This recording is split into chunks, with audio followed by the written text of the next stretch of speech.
Now this story is uh, blows my mind. A man dies in jail after misdemeanor pot offense. Now, I'm all about, like, I'm one of those people, I've said this on the show before. A majority of Americans support legalization of marijuana. I'm one of those. And not because I want to get high all the time, just because I think it's sensical.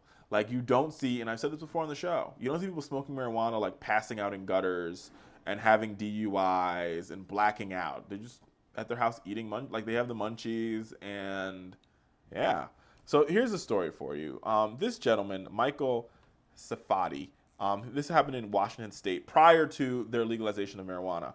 He was put in jail for a misdemeanor pot charge last year, right? So he got put in jail for a misdemeanor pot charge.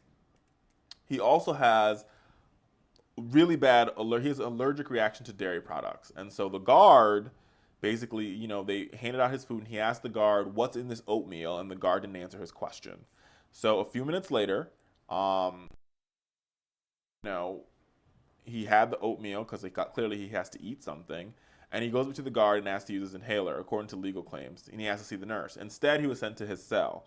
Over the next hour and a half, videos show other inmates looking at his cell as he's jumping up and down. He pressed the call button a couple times and was ignored.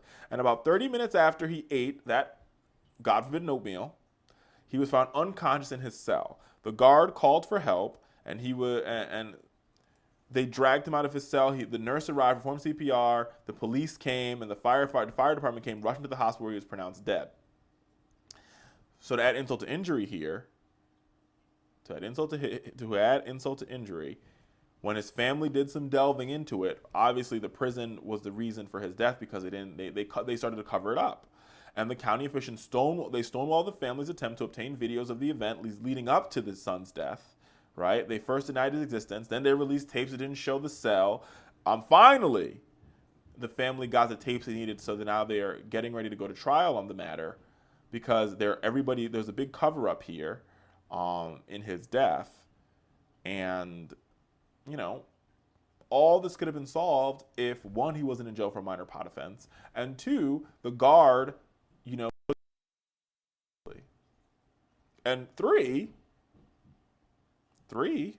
most importantly, there wasn't this big cover-up. So either way, his family is finally getting justice. And to add insult to injury here, a month after his death, marijuana is made legal in the state of Washington.